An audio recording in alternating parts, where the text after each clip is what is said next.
یہ ان کافروں کے اوپر رسول کا احسان ہے، اور یہ مدینے کے فقراء پر فاطمہ کا احسان ہے۔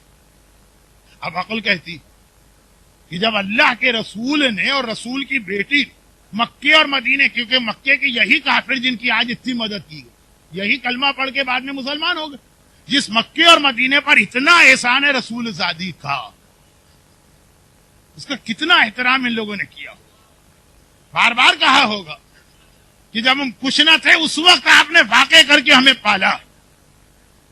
آج اگر ہم صاحب اقتدار ہیں، آج اگر ہماری اچھی حالت، تو آپ کے احسان کو کم از کم اتنا تو یاد کریں کہ اگر آپ کو کچھ نہ دیں تو کم سے کم آپ کا وہ احترام تو رہے۔ جو میں نے 2 دن پہلے جملہ کہا، فاطمہ کو اس سے اتنی تکلیف نہیں پہنچی کہ میرا گھر جلا دیا گیا، یقیناً بڑی مصیبت، اس سے اتنی تکلیف نہیں پہنچی۔ اتنی کے لفظ پہ توجہ دیجیے گا، بعد میں غلط فہمی نہ۔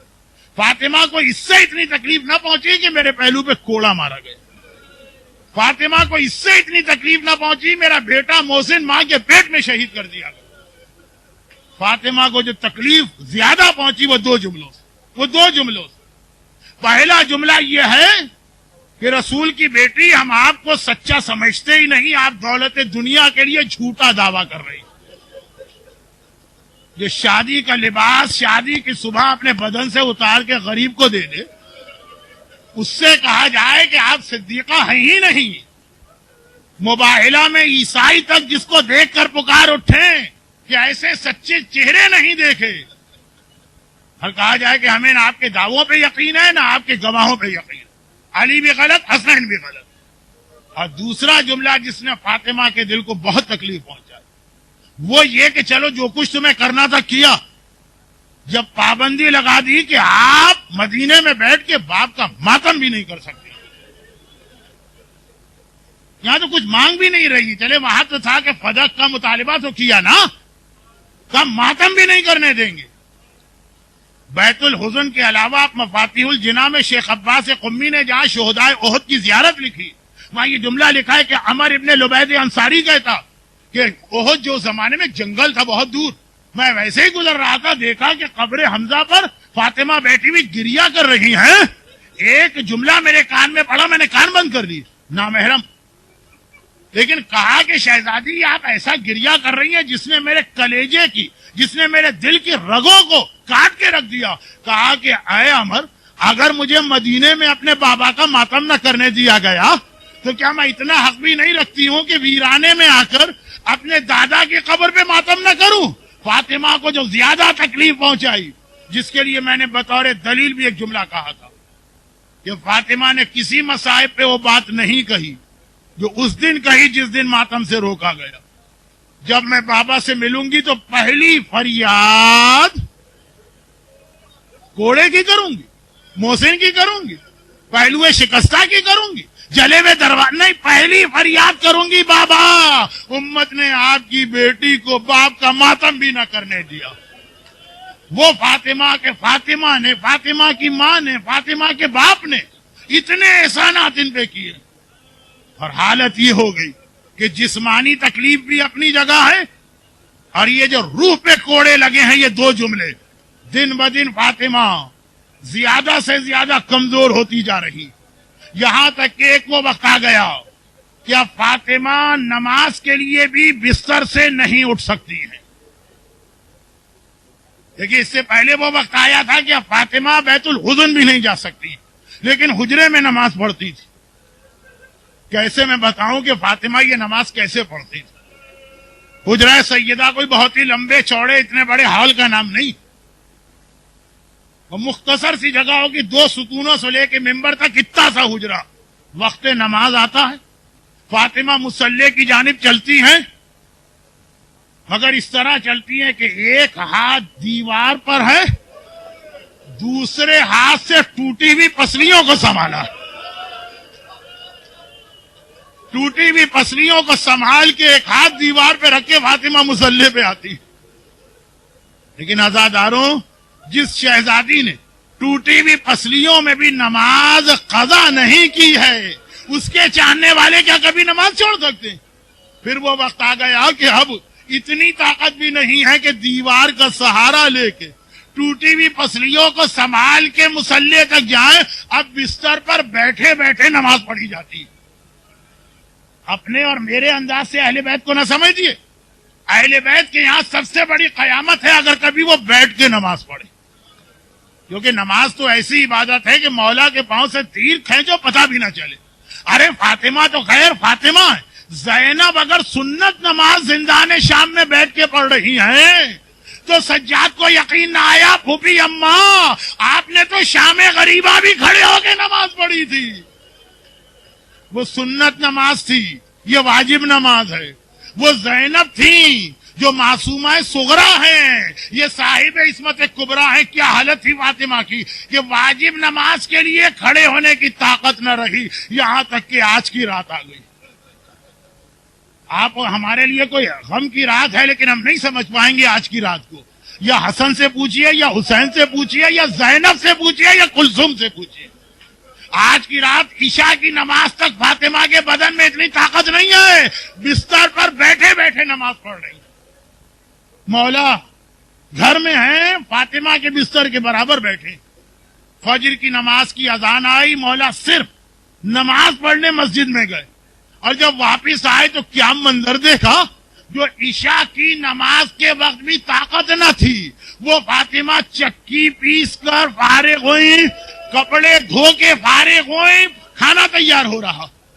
ارے جس کے بدن میں خالی مصلی پر کھڑا ہونے کی طاقت نہیں ہے, گھبرا کے کہا بنت رسول اس کمزوری میں اتنے کام. ابو الحسن نماز سے ایک لمحے پہلے میری آنکھ لگی, خواب میں نے دیکھا میرا بابا میرے پاس آیا, اور خالی بابا نہیں آیا, آج تو اماں خدیجہ بھی ساتھ میں ہے.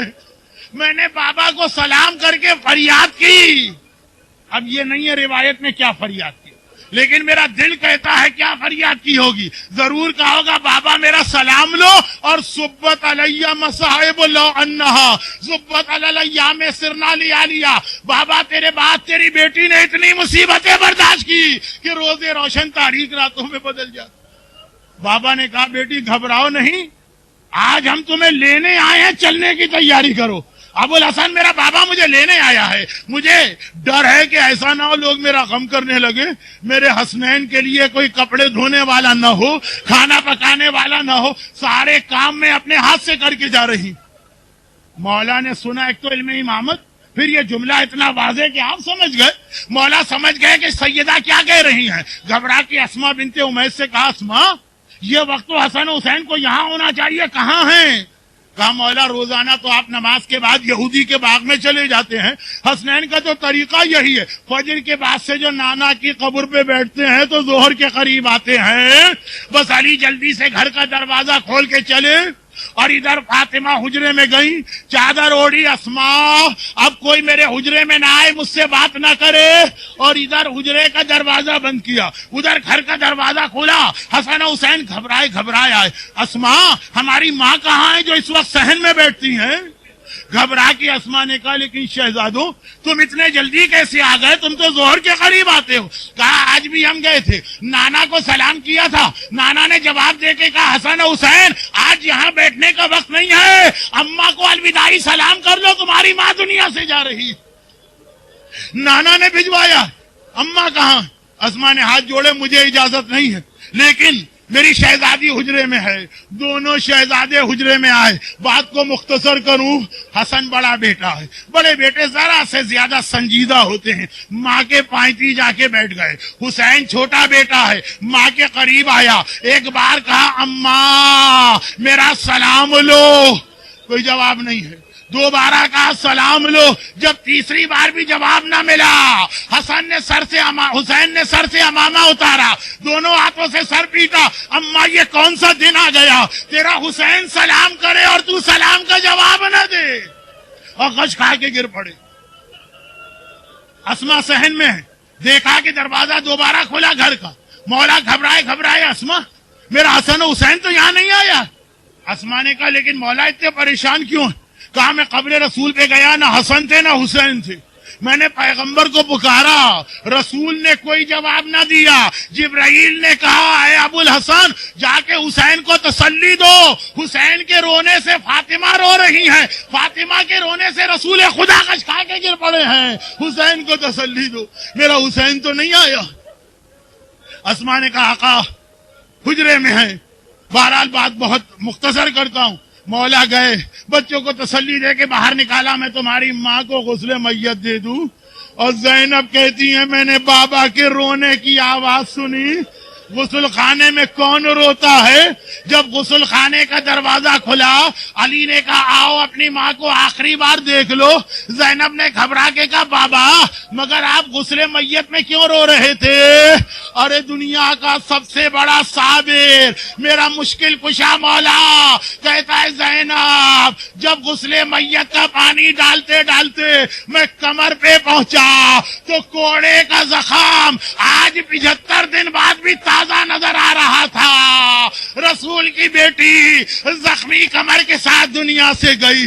مگر عزاداروں آخری جملہ ضرور سننا، اور ادھر دیکھیے زینب اور علی بات کر رہے۔ حسین ماں کے سرہانے پہنچے، اب نہ سلام کیا، نہ کوئی فریاد کی، نہ سر کو پیٹا، ہاتھوں کا پیالہ بنایا، ماں کا چہرہ کفن میں نظر آ رہا ہے، اپنے ہاتھوں میں لیا، ایک بار آسمان کو دیکھا، ایک جملہ کا واہ غربتا، ارے میں غریب الوطن ہو گیا، ارے میں اکیلا رہ گیا، ارے میں تنہا رہ گیا۔ بس اتنا کہنا تھا، بندے کفن ٹوٹے، فاطمہ کے ہاتھ کفن سے باہر آئے، حسین کو سینے سے لپٹایا، اے میرے لال ماں تیری غربت کی فریاد نہیں سن سکتی، ارے میرا حسین۔ ہاتھ جوڑ کر ایک جملہ کہوں شہزادی، آج تو پھر بھی شہر مدینہ ہے، حجرے کے اندر ہے، علی جیسا بابا ہے، حسن جیسا بھیا ہے، تب بھی آپ حسین کی فریاد نہ سن سکی۔ ارے کل آئیے عصر عاشور ہے، حسین واقعا اکیلا رہ گیا، نہ عباس ہے نہ علی اکبر، وہ ذوالجناح سے گر رہا، مدینے میں کفن سے ہاتھ نکال کے حسین کو سنبھالنے والی، آئیے جلتی ریتی میں بیٹھیے، یہ آپ کا لال، یہ آپ کا حسین۔ برحمتك يا أرحم الراحمين وصلى الله على محمد